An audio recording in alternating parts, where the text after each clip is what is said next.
unmute dulu ya sementara. Baik, supaya Bu. kita bisa say hello satu dengan yang lain. Ya. Siap, ya, Bu. Asik rame sekali. Hai.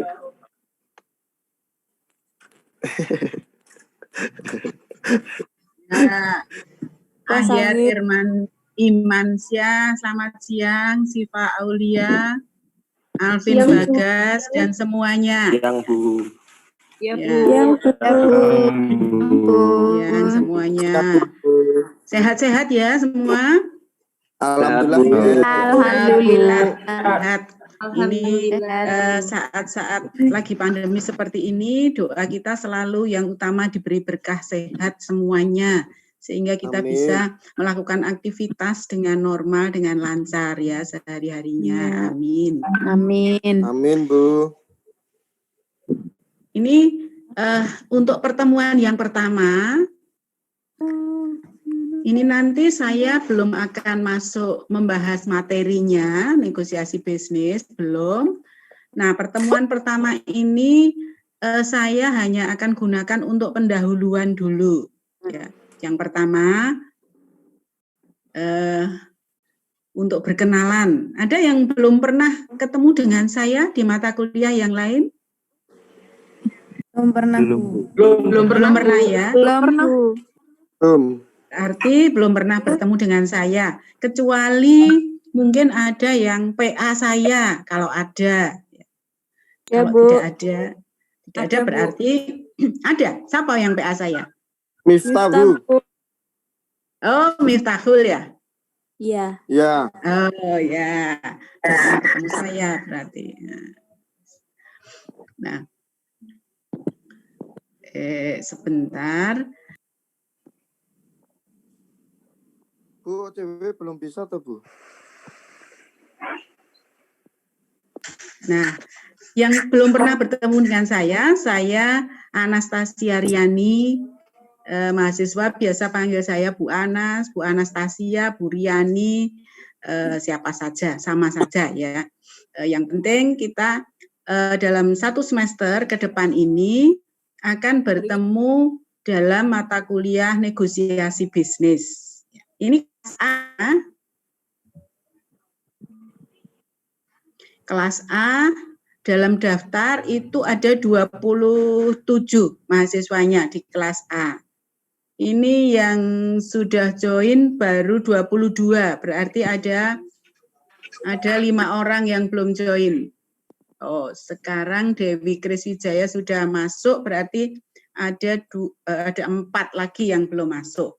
Nah, sambil kita mulai ya, ditunggu yang lain yang belum masuk atau belum join, kita mulai saja. Untuk mata kuliah negosiasi bisnis ini dan semua mata kuliah saya kira ya di FEB, untuk semester ini itu kita masih menggunakan metode pembelajaran daring lewat online. Sehingga selama 1 semester ini nanti kita tidak ada tatap muka langsung di kampus. Ya. Baik tutorial maupun pembelajaran yang lain, kita lakukan lewat daring. Nah, metodenya itu bisa bervariasi. Bisa sinkronus, bisa asinkronus. Nah, yang kita lakukan siang hari ini adalah dengan metode Zoom meeting. Ya. Meskipun nanti untuk seterusnya tidak selalu kita menggunakan Zoom meeting, karena justru dianjurkan oleh Prodi itu metode yang digunakan bervariasi. Katanya kalau Zoom meeting terus ya pertimbangannya nanti banyak menggunakan pulsa, banyak menggunakan paket menjadi tidak efisien ya, tidak ngirit ya. Sehingga divariasi. Pakai Zoom meeting pun kita nanti tidak terlalu lama, artinya jatah durasi perkuliahan itu tidak sepenuhnya dengan Zoom meeting ya. Nanti dikombinasi dengan cara yang lain. Misalnya dilanjutkan dengan WA, lewat WA grup ya, makanya kemarin Billy saya minta untuk bikin WA grup khusus kelas negosiasi A gitu ya, supaya nanti kita bisa berinteraksi lebih intens. Di samping itu juga kemungkinan untuk sesi-sesi yang lain ada kemungkinan kita menggunakan WA grup ini. Nanti ada di situ ada PowerPoint atau materi lain yang diberikan di situ. Kemudian bisa juga menggunakan atau dalam mengumpulkan tugas-tugas bisa juga lewat email. Yang penting semua metode lewat daring, tidak ada tatap muka langsung. Kemudian untuk jam perkuliahan, kita terjadwal di situ mulainya jam 10.15 ya. Tetapi saya minta kesepakatan kelas untuk mulai jam 10.30. Karena untuk metode daring seperti ini, saya butuh waktu prepare dulu ya, persiapan dulu. Untuk jam pertama atau sesi pertama, saya mengisi kelas B. Jadi setelah itu selesai, kemudian nanti ada waktu untuk presensi atau mengisi absen di OJW, kemudian saya harus prepare untuk kelas berikutnya, yaitu kelas A. Jadi saya minta mulainya jam 10.30, bukan 10.15. Kemudian, nah saya tadi sudah menyinggung tentang presensi, dan kebetulan di WA Group juga ada yang menanyakan, baik dosen maupun mahasiswa, nanti presensinya lewat OJW. Dan presensinya itu dilakukan sesaat setelah kuliah berakhir. Jadi begitu kuliah berakhir, Anda jangan kemana-mana dulu. Mengisi presensi dulu di OJW. Mengapa Anda tidak boleh menunda-nunda? Karena untuk presensi, mengisi presensi di OJW itu waktunya terbatas. Waktunya terbatas. Jadi pastikan Anda sudah bisa atau berhasil mengisi presensi di OJW. Setelah itu baru boleh Anda bebas melakukan aktivitas yang lain. Tapi kalau belum, itu dicoba lagi. Dicoba terus sampai berhasil. Karena hari-hari kemarin, ya pengalamannya, ya kita ini sudah lumayan di hari Kamis, sudah ada hari-hari yang lain sebelumnya. Itu seringkali OJW-nya memang trouble, ya bermasalah. Kalau seperti itu kan memang kendala teknis ya. Tetapi dari pihak teman-teman IT itu terus selalu memperbaiki ya, selalu upgrade ya, meningkatkan supaya bisa lancar. Nah, kalau Anda sampai belum berhasil mengisi presensi ya, seandainya OJW-nya ada masalah ya, mudah-mudahan tidak, mudah-mudahan lancar, supaya menghubungi wakil dari kelas ini. Nah, sekarang wakil dari kelas ini siapa? Saya minta salah satu supaya nanti saya bisa berhubungan lebih intens dengan wakil dari kelas ini, dari kelas A. Silahkan, Pak itu. Billy ya. Oh ya, oke, Abigail. Sehingga saya ulangi, kalau ada yang kesulitan atau tidak berhasil mengisi presensi di OJW, berkali-kali Bu, sudah saya coba nggak bisa, hubungi Billy, kemudian Billy menghubungi saya, nanti saya yang menghubungi pihak IT-nya atau adminnya ya, supaya menjadi bagaimana. Karena presensi ini penting ya, baik bagi saya, dosen, maupun bagi mahasiswa. Meskipun Anda mengikuti perkuliahan dari awal sampai akhir, tapi tidak ada bukti presensinya di OJW, ya nanti Anda dianggap tidak masuk. Dan Anda dianggap tidak masuk, itu nanti saya juga harus melaporkan. Ya, setiap kali saya melaporkan, yang masuk berapa, yang tidak masuk berapa, yang tidak masuk karena apa, kemudian kalau sakit suratnya seperti apa, dan saya juga harus mengupload fotonya. Nah, itulah ribetnya metode daring seperti itu, sehingga saya harap kita kerjasamanya dalam kelas itu benar-benar bagus dan ada informasi antara kedua belah pihak. Gitu ya.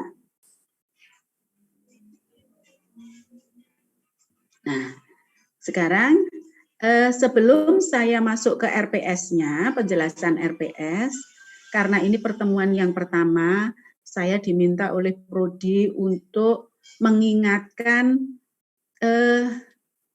tata tertib atau peraturan untuk mengikuti perkuliahan daring. Mungkin Bapak Ibu dosen yang lain sudah menyampaikan, karena ini bagi mata kuliah yang lain mungkin sudah bukan yang pertama kali, tapi kalau bagi negosiasi bisnis, ini yang pertama, sehingga saya mengingatkan, yaitu tentang sopan santun mengikuti perkuliahan daring. Meskipun Anda mengikuti perkuliahan ini dari rumah atau tempat tinggal masing-masing, tetap harus berpenampilan yang sopan, ya, memakai baju yang sopan. Meskipun di rumah sendiri ya jangan terus hanya pakai singlet saja yang cowok-cowok misalnya. Kemudian rambut juga disisir rapi, ya, khususnya yang tidak mengenakan jilbab, yaitu rambutnya disisir rapi, jangan acak-acakan. Neng omahe dhewe wae sak-sake, tidak ya, bukan seperti itu. Kemudian ketika mengikuti perkuliahan tidak boleh sambil makan minum. Ya. Bu, yang penting kan saya mendengarkan ya sambil apa itu makan bakso atau apa, jangan. Kalau terpaksa sangat haus mau minum ya boleh videonya di nonaktifkan dulu, Anda minum dulu boleh ya. Apalagi sambil merokok ya sangat tidak boleh. Jadi itulah tata tertib atau aturan ya sopan santunnya ketika mengikuti perkuliahan daring. Ini saya hanya mengingatkan, dipesan oleh Prodi. Sama saja dosennya juga harus seperti itu. Tidak boleh memberi materi perkuliahan sambil kelekaran atau leyeh-leyeh menggunakan baju seadanya, pakai daster dan seterusnya, itu tidak. Itu ya tata tertibnya. Kemudian untuk RPS itu nanti butuh kesepakatan kita bersama, artinya terlebih untuk komponen penilaian itu tidak hanya ditentukan oleh dosen pengampu saja, tetapi juga harus disetujui oleh kelas atau mahasiswa. Karena itu namanya kontrak pembelajaran ya. Kontrak pembelajaran itu disepakati oleh kedua belah pihak, baik dosen pengampu maupun mahasiswanya. Nah, sebaiknya saya langsung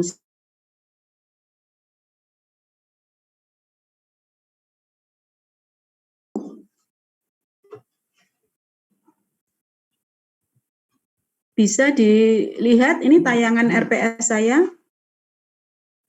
Bisa, Bu. Bisa, Bu. Bisa, Oke. Bu. Bisa, Bu. Ya, terima kasih. Nah, RPS ini sudah saya unggah di OCW, sehingga mahasiswa bisa mengaksesnya lewat OCW juga. Jadi nggak perlu nulis ya, nggak perlu ditulis atau di copy atau dan seterusnya. Nanti mahasiswa bisa akses lewat OCW. Nah, ini yang akan saya highlight, akan saya tekankan. Nanti kalau deskripsi ini bisa dibaca sendiri ya. Yang akan saya highlight di sini adalah referensinya atau sumbernya. Nah, kebetulan mata kuliah negosiasi bisnis ini sifatnya untuk referensi itu agak fleksibel ya. Jadi sebetulnya selain dari referensi yang ditentukan, Anda bisa membaca atau mencari sumber-sumber yang tidak tertulis di sini. Yang penting itu relevan atau berhubungan dengan materi-materi yang diberikan pada setiap sesi. Nah, untuk menjadikan pedoman atau standarnya, ini ada 2 referensi baku. Yang pertama adalah bukunya Lewicki, Berry and Sanders. Ya. Berry and Sanders, Lewicki itu tahun 2008, bukunya Essential of Negotiation. Sebetulnya ini bukan buku yang terlalu baru, tapi menurut saya isinya bagus dan mudah difahami, sehingga ini dipertimbangkan sebagai buku referensi. Kemudian yang kedua dari Hariwijaya tahun 2008 juga, judulnya Strategi Bernegosiasi. Buku ini dilengkapi dengan semacam tes psikometrik begitu, jadi Anda nanti bisa melihat seperti apa bentuk-bentuk strategi bernegosiasinya. Nah, kalau dulu kedua sumber referensi ini ada di perpustakaan ya, perpustakaan UNS. Jadi silakan Anda mencoba, tapi kalau baru pandemi Anda tidak bisa datang ke sana.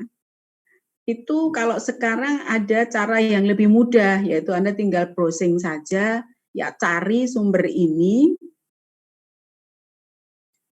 kemudian Anda bisa download, ya, sehingga memiliki referensi ini soft file-nya. Nah, ini akan lebih praktis dan memudahkan bagi mahasiswa sekarang. Ya. Kalau saya dulu tidak bisa seperti itu. Ya. Apalagi browsing soft file-nya ya. Kadang-kadang mencari buku aslinya, yang hard copy-nya saja susah. Kalau dosennya memerintahkan bukunya ini gitu, kita beli di toko belum tentu ada.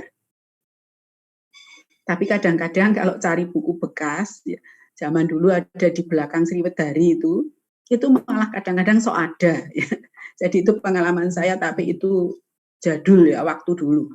Sekarang yang lebih praktis tinggal browsing saja, tinggal diketik saja clue-nya, misalnya strategi bernegosiasi, nanti akan keluar banyak. Nah, Anda tinggal pilih ya. Bukunya itu, kemudian di-download, mudah-mudahan free, ya, tidak bayar. Nah, Anda sudah punya soft file-nya. Ini referensinya ya. Nah, kemudian urut-urutannya penyampaian materi.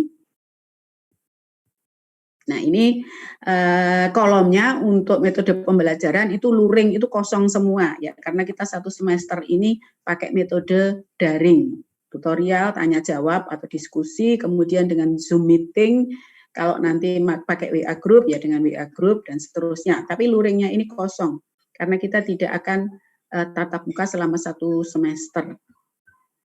Nah, untuk tahap yang pertama atau pertemuan yang pertama itu materinya adalah pendahuluan, kemudian penjelasan, ini bukan silabus tapi RPS yang sekarang kita lakukan ini, karena RPS itu lebih luas daripada silabus ya. Ini yang sekarang sedang kita lakukan. Kemudian nanti pertemuan kedua sampai ke-7, itu materi yang akan kita bahas adalah lobbying dan teknik negosiasi. Di situ nanti kita akan bicarakan apa yang dimaksud dengan win-win solution atau solusi menang-menang itu apa. Kalau solusi menang kalah atau kalah menang, ya enak yang bagian menang, Bu, nggak enak yang bagian kalah. Nah, itulah. Maka nanti kita akan bahas. Kalau win-win solution itu yang seperti apa. Kemudian ada lagi materi mengatasi situasi ya, apa yang dinamakan deadlock. Kemudian tentang bargaining. Kemudian kita akan bahas kasus-kasus yang terkait dengan materi itu. Materi yang disampaikan di pertemuan kedua sampai ke-7. Nah, untuk pertemuan ke-8 itu nanti kita akan lakukan ujian kompetensi 1 atau UTS. Nah, kalau metode pembelajarannya luring, ketemu di kelas, di kampus, ya kita ujian biasa. Tapi karena ini daring, ya nanti modelnya ujiannya tetap lewat entah pakai Zoom atau lewat tugas, nanti kita bicarakan belakangan. Ya. Yang jelas, Kalau ujian itu bedanya dengan tugas yang lain apa? Kalau ujian itu waktu penyelenggaraannya itu pada saat jadwal kuliah kita. Ya.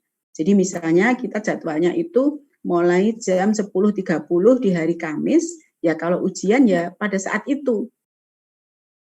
Kemudian hasil pekerjaan ujian Anda juga dikumpulkan pada saat itu juga. Ya, misalnya kalau 10.15 itu selesainya sampai jam berapa? Ya katakan misalnya sampai jam 12 gitu ya. Itu ya waktu pengumpulan hasil pekerjaan Anda ya dikumpulkan maksimal atau deadline-nya jam 12 itu. Tidak bisa di jam atau hari yang lain. Tapi kalau tugas-tugas biasa itu kan biasanya saya berikan waktu yang lebih longgar. Misalnya untuk sesi atau pertemuan ketiga, topiknya ini, tugasnya mengerjakan kasus ini dikumpulkan misalnya dalam jangka waktu 24 jam. Kalau sekarang ini misalnya Kamis jam 11 ya paling lambat besok siangnya Jumat jam 11 seperti itu kalau tugas. Tapi kalau ujian tidak. Nah, itu mungkin salah satu perbedaannya ya. Jadi Anda akan mengikuti ujian baik kompetensi 1 maupun 2 benar-benar sudah harus dipersiapkan. Ya, karena Anda waktunya itu terbatas ya, tidak bisa santai-santai. Jawabnya juga harus relatif cepat, materi yang dikuasai sudah siap, kemudian nanti teknisnya pengiriman juga Anda sudah harus terampil. Seringkali kan permasalahannya di situ. Saya sudah selesai Bu mengerjakan ujiannya, tapi ini mau upload atau mau email kok gagal-gagal terus. Kok seperti inilah. Jadi waktunya menjadi molor sehingga terlambat. Nah, itu yang harus dipertimbangkan mulai dari awal semester. Ya, ini sudah saya kemukakan seperti itu. Saya lanjutkan dengan pertemuan di sesi setelah UTS, ya, yaitu sesi 9 sampai 12. Itu nanti ada materi strategi bargaining integratif. Apa itu yang dinamakan bargaining integratif? Nanti baru setelah UTS kita bicarakan ya. Kemudian ada komunikasi bernegosiasi. Nah, dalam berkomunikasi, dalam negosiasi ini ada interpersonal skill. Kemudian ada identifikasi isu-isu atau topik negosiasi yang sedang hangat, ya, yang sedang update saat ini. Sehingga kita nanti akan bahas juga kasus-kasus yang terkait dengan itu. Pada pertemuan 13 sampai 15 ada beberapa topik, sampai nanti pertemuan ke-16 itu adalah ujian kompetensi 2 atau UAS. Nah, sudah selesai kita kalau sudah ke-16 atau UAS ini. Ya.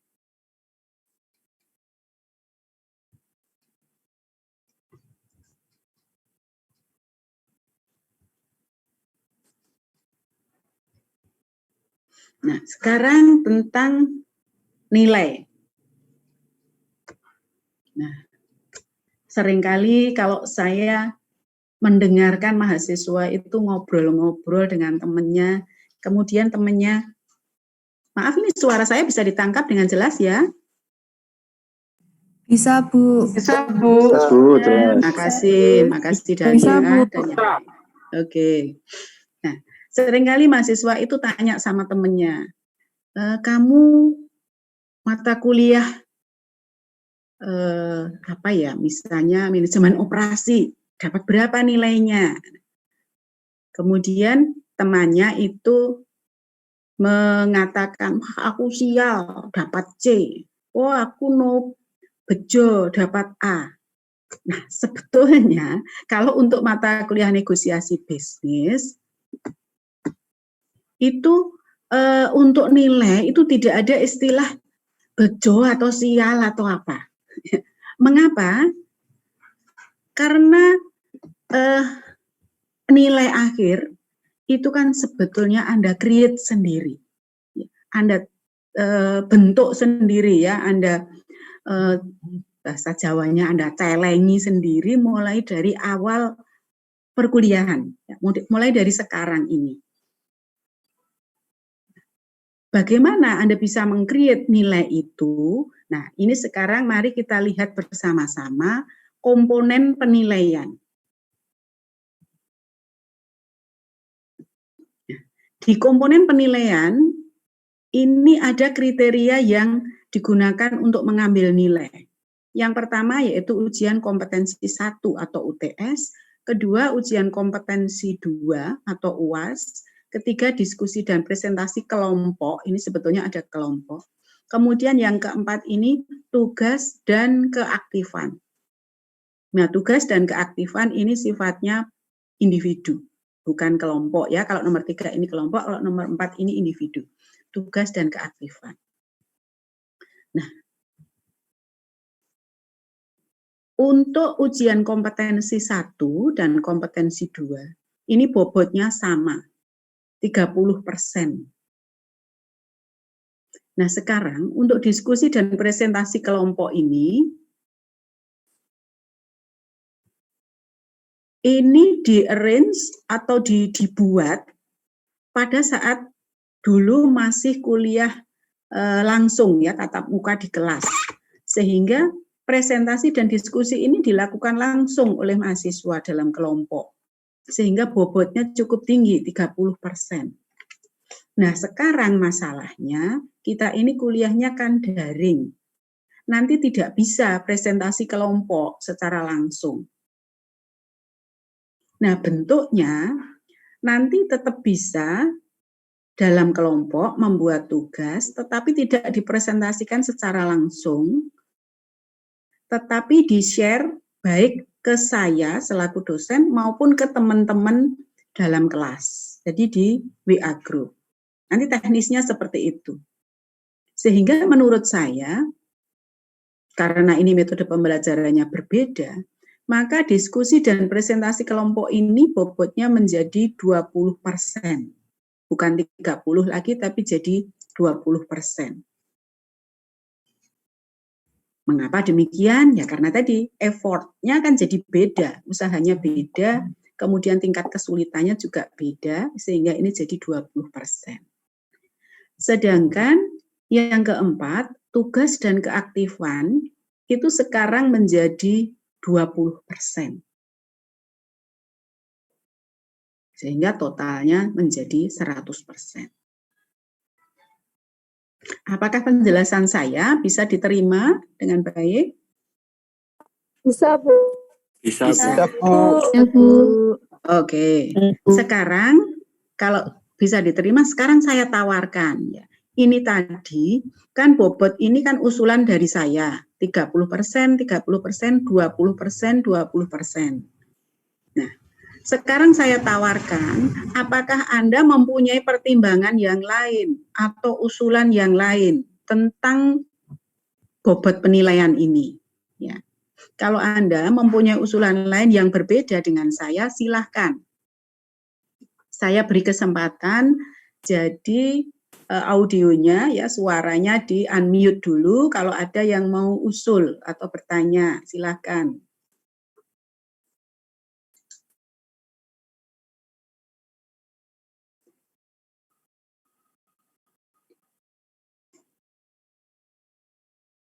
Silahkan. Mungkin ada yang usul, Bu, persentasenya itu yang tugas keaktifan jangan 20% misalnya. Lah berapa, Mbak? Misalnya Sabrina ini usul. Lah berapa, Mbak?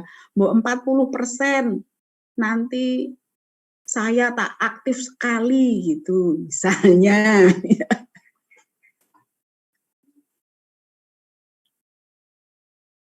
Ada yang mau usul? Boleh di-unmute kalau yang mau usul. Yang jelas, kalau Anda mau mengusulkan bobot presentasi yang berbeda, itu harus ada reasoning-nya, ya, harus ada alasannya mengapa begitu. Seperti saya tadi, ketika saya menentukan atau mengusulkan ini kan saya sudah jelaskan alasannya panjang lebar. Anda juga boleh. Billy? Kesempatan usulnya hanya hari ini, Bu. Iya, karena kita nanti kontrak pembelajarannya itu di sesi 1 atau pertemuan yang pertama ini. Kalau dari saya nggak ada. Sudah? Cocok dengan ini, setuju dengan ini 30, 30, 20, 20. Ini berarti demikian. Kalau Anda nanti sampai di ujian kompetensi 1 dan sudah mengerjakan dengan baik, mengikuti proses dengan baik, tidak ada masalah, itu Anda sudah nyicil mengantongi 30%-nya dulu dari nilai Anda. Begitu loh maksudnya ya. Terus nanti diskusi presentasi itu ya aktif, mengumpulkan hasilnya juga tepat, tidak telat, itu sudah ngantongi 20% lagi, jadi sudah 50% nilainya. Kemudian nanti mengikuti ujian akhirnya juga, misalnya saya dari 6 soal itu bisa 5, Bu. Nah, itu kan sudah, ini bobotnya 30% kan, Anda sudah ngantongi lagi 25%. Dari 50 tambah 25 sudah 75%. Tugasnya mengerjakan aktif sudah 95%. Ya, sudah hebat. Nah, nilainya itu berarti kan Anda buat sendiri, Anda tentukan sendiri. Bukan karena tadi contoh saya yang mungkin joke tadi ya, bejo atau lagi sial, lagi apa sih, enggak seperti itu. Nilai Anda itu Anda buat sendiri. Gitu.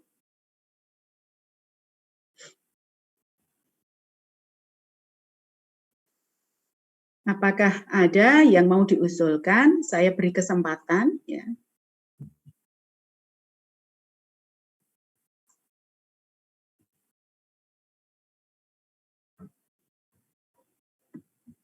Miftahul mau usul apa? Enggak ya? Belum, Bu. Belum, oke. Yang lain?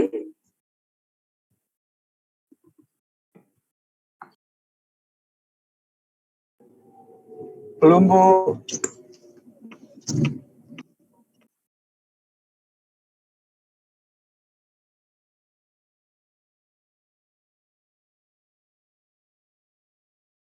Ya, kalau tidak ada usulan yang lain tentang komponen penilaian ini maupun kriterianya, maka ini kontrak pembelajaran yang ada di RPS ini kita sepakati bersama. Jadi selama 1 semester nanti inilah yang akan menjadi acuan kita. Ya, sudah ya. Sekarang untuk RPS-nya sudah selesai. Oh ya, silahkan. Ini siapa ini ya? Torek ya? Ya, Torek, Bu. Ya, oke. Nilai kehadiran nggak ada. Maksudnya prosesi. Nah, nilai kehadiran itu sebetulnya masuk ke dalam poin 4 ini, keaktifan. Ya. Tugas dan keaktifan. Tapi sebetulnya kalau saya pribadi, itu kehadiran itu bukan satu-satunya di keaktifan. Yang lebih penting dalam keaktifan itu adalah keaktifan Anda ketika sedang mengikuti perkuliahan. Misalnya ketika ditanya, ada pertanyaan untuk Anda, itu Anda harus menjawab. Tidak boleh diam saja. Tidak boleh cuman mes-mes